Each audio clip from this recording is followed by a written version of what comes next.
Bismillahirrahmanirrahim. Pergi. Ketinggalanlah Aisyah dari rombongan touringnya.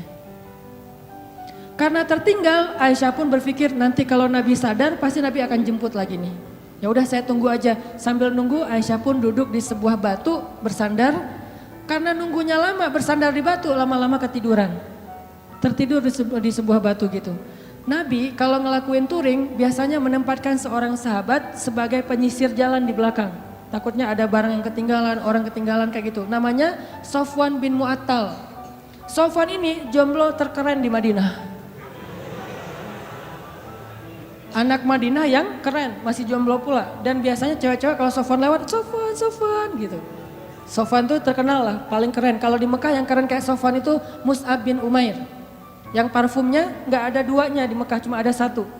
Sehingga kalau Mus'ab lewat di sebuah gang, cewek-cewek langsung sadar, Mus'ab baru lewat loh, kenapa? Gua cium harumnya parfum Mus'ab.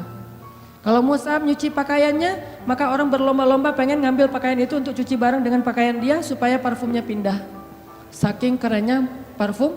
Memang parfum gimana? Harga 100 milinya, 100 mili itu yang kecil, 20 juta. Karena saya pernah pas lagi umroh nyari-nyari parfum kayak gitu tuh di Bin Daud, di Hilton, di depan Masjidil Haram. Pas saya masuk ditanya sama yang penjaganya, dari mana? Indonesia. Udah gak usah masuk deh. Kenapa? Indonesia bakhil katanya. Kalau Malaysia boleh masuk, kalau Indonesia gak boleh, ini penghinaan nih kata saya nih. Masa orang Malaysia boleh masuk? Soalnya orang Malaysia kalau masuk beli. Kalau kita cuma window shopping gitu kan, udah pergi. Saya tanya, karena saya bisa bahasa Arab capruk. Anak uhibbu supermi lah pokoknya ya, capruk aja banyakin ain aja pokoknya biar Arab gitu ya. Akhirnya dia gak ngerti, udah masuk aja lah. Karena gak ngerti ya daripada rame. Masuk ngeliat parfum 1 milinya 100 mili yang kecil gitu. Harganya 20 juta. Pas saya lihat langsung jantungan. 20 juta berarti sekali pakai 100 ribu. Dicoel sekali 100 ribu, 2 kali 200 ribu, sehari 500 ribu pakai parfum doang. Itu Mus'ab bin Umair. Sofwan gitu juga tuh. Anak Madinah yang bisa dibilang cowok kece-nya Madinah lah. Lagi nyisir, pas sampai di rest area ngeliat ada cewek lagi tidur di atas batu. Bukan tidur lebih tepatnya, bersandar di batu ketiduran. Pas Sofwan mendekat, ngelihat wajahnya ternyata itu Aisyah. Langsung Sofwan berta'awuz. A'udzubillahi minasyaitonirrajim. Terus Sofwan mengatakan, taraju, innalillah wa inna ilaihi raji'un. Taraju. Taraju yang di Tasik Garut, itu dari bahasa Arab. Taraju. Apa arti taraju? Innalillah wa inna ilaihi raji'un. Taraju artinya mengucapkan innalillah. Langsung Sofwan, innalillahi wa inna ilaihi raji'un, berpaling. Coba bayangin, solehnya Sofwan. Kalau kita kan, alhamdulillah. Kebaliknya.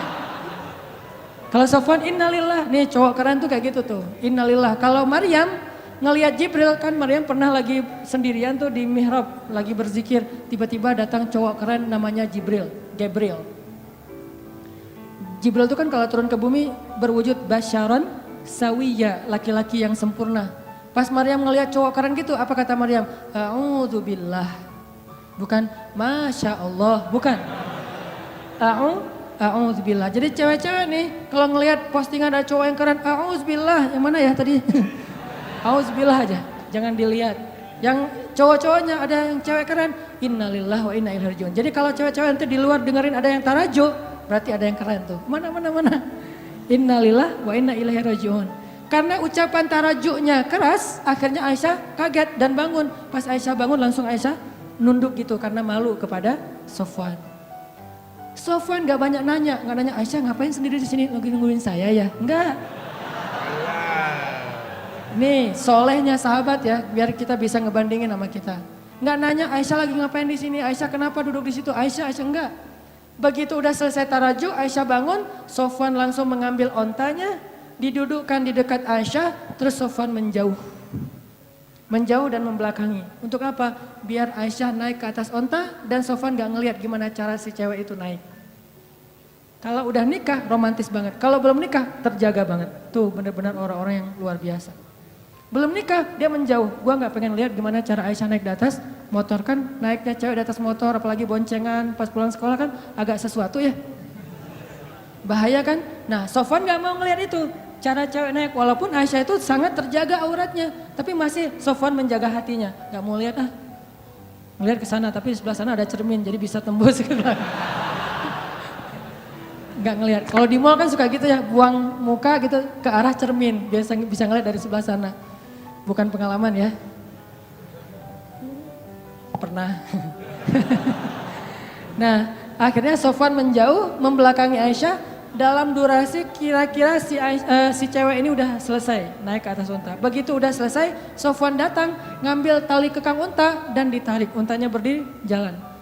Sofwan jalan kaki di depan, Aisyah naik di atas unta. Itu cara paling bagus boncengan. Jadi jangan dibonceng gitu. Apalagi ini ojek-ojek online ya. Kalau yang ordernya cewek, Neng, naik Neng. Kita mah gak usah naik ke atas motor, di samping aja dorongin motor. Kenapa Mang kok gitu caranya? Sofwan. Sofwan itu siapa? Gak pernah ikut talim ya. Makin sombong ya, makin ria. Sofwan narik tuh tali kekang onta, Aisyah di belakang. Gak pernah sekalipun Sofwan menoleh ke belakang. Aisyah butuh sesuatu? Enggak. Atau mungkin bisa miss call kalau ada apa-apa. Ini nomor saya, modus. Gak ada sama sekali. Aisyah gak diajak ngobrol, Aisyah kenapa tinggal sendiri dan segala macam. Enggak sama sekali, diam sepanjang perjalanan sampai di Madinah. Nabi sampai di Madinah gak sadar kalau Aisyahnya ketinggalan. Karena Nabi gak langsung pulang. Biasanya nyambut tamu dulu, ada urusan negara lah. Nah lama baru dari belakang Aisyah dengan Sofwan muncul. Di Madinah waktu itu kebenaran orang-orang Yahudi lagi nongkrong di gerbang. Karena salah satu hobi orang Yahudi itu nongkrong di jalan. Senang banget nongkrong di jalan tuh. Nongkrong gitu-gitu ya di jalan. Nah pas lagi orang Yahudi nongkrong di jalan, tiba-tiba dari kejauhan datanglah Aisyah dengan Sofwan berdua. Tapi satu di atas onta, satu lagi narik tali kekang onta. Orang Yahudi tadi lagi nongkrong nih, lagi ngobrol. Datanglah Aisyah sama Sofwan, begitu mereka ngelihat Sofwan dan Aisyah langsung sepi. Diam semua orang Yahudi, diam aja. Diam, tuh ada yang lewat. Diam, pas sudah lewat, gue bener ngelihatnya tadi gak bermimpi nih. Enggak, gue juga ngeliat yang sama. Bener kan Aisyah, bener. Mulai gosip muncul. Judulnya masih aman nih, Aisyah dan Sofwan pulang berdua. Judul standar lah ya, mainstream. Judulnya Aisyah dan Sofwan pulang berdua, benar nggak? Benar, tapi orang persepsinya apa? Selingkuh kan? Ada affair nih antara Aisyah dengan Sofwan. Judulnya nggak bisa dihujat. Saya tuntut kamu pencemaran nama baik, nggak bisa. Orang judulnya benar. Aisyah dan Sofwan pulang berdua. Atau nanti dikembangin lagi, Aisyah dan Sofwan ada apa? Tanda tanya. Bisa aja kayak gitu. Ada apa dengan AADA gitu. Ada apa dengan Aisyah.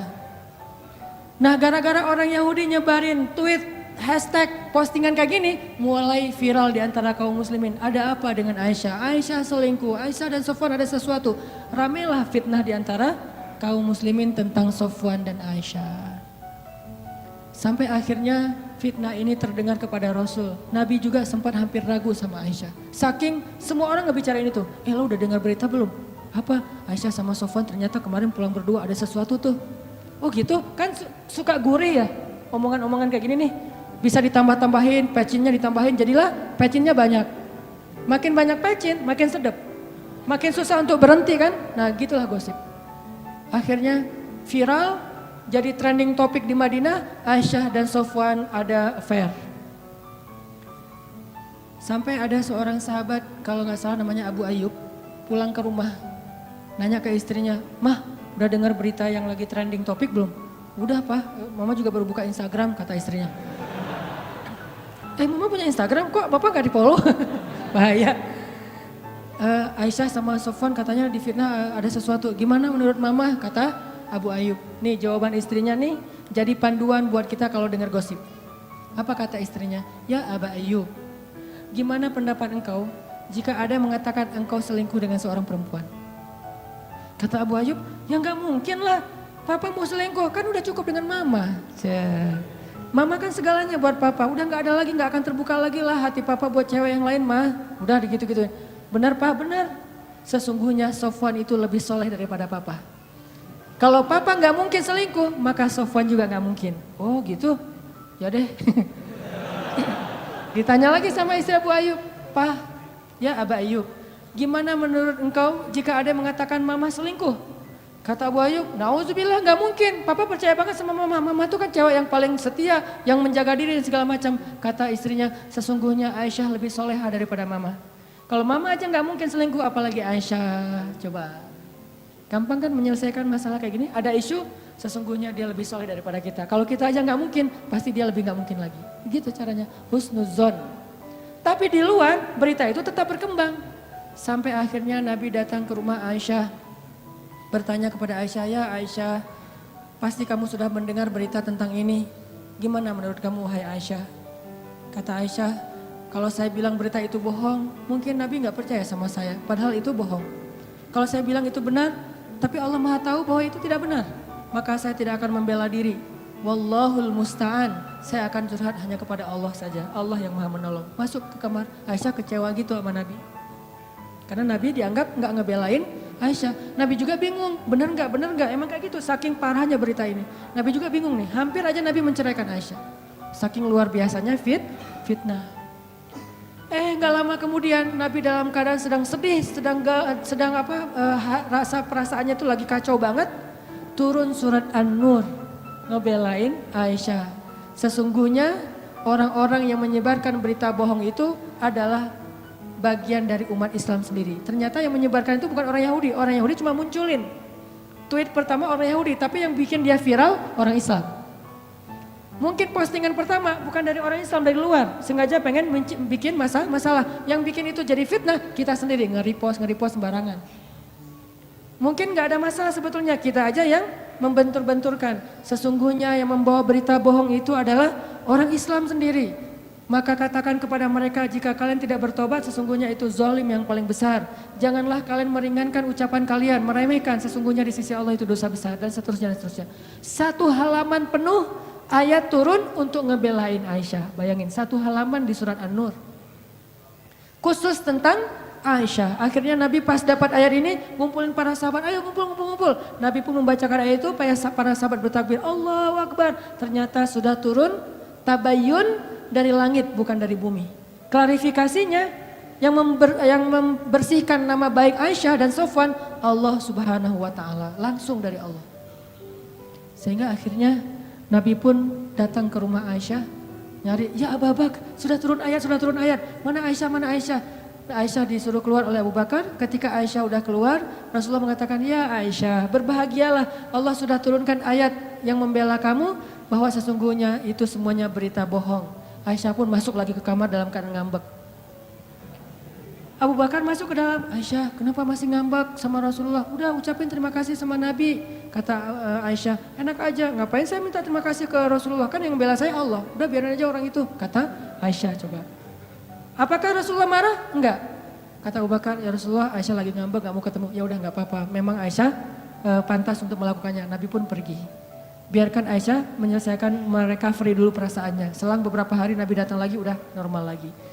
Orang dibela sama Allah sampai turun ayat satu halaman. Kok bisa kayak gitu? Apa rahasianya? Rahasianya satu teman-teman. Coba teman-teman buka surat Fussilat, surat 41 ayat 30. Itulah rahasianya. Surat Fussilat, surat 41 ayat 30. Bismillahirrahmanirrahim. Innal ladzina qalu rabbuna Allahu tsumma istaqamu tatanazzalu alaihimul malaikatu alla takhafu wa la tahzanu وأبشروا بالجنة التي كنتم توعدون نحن أولياؤكم في الحياة الدنيا وفي الآخرة ولكم فيها ما أنفسكم ولكم فيها ما تدعون.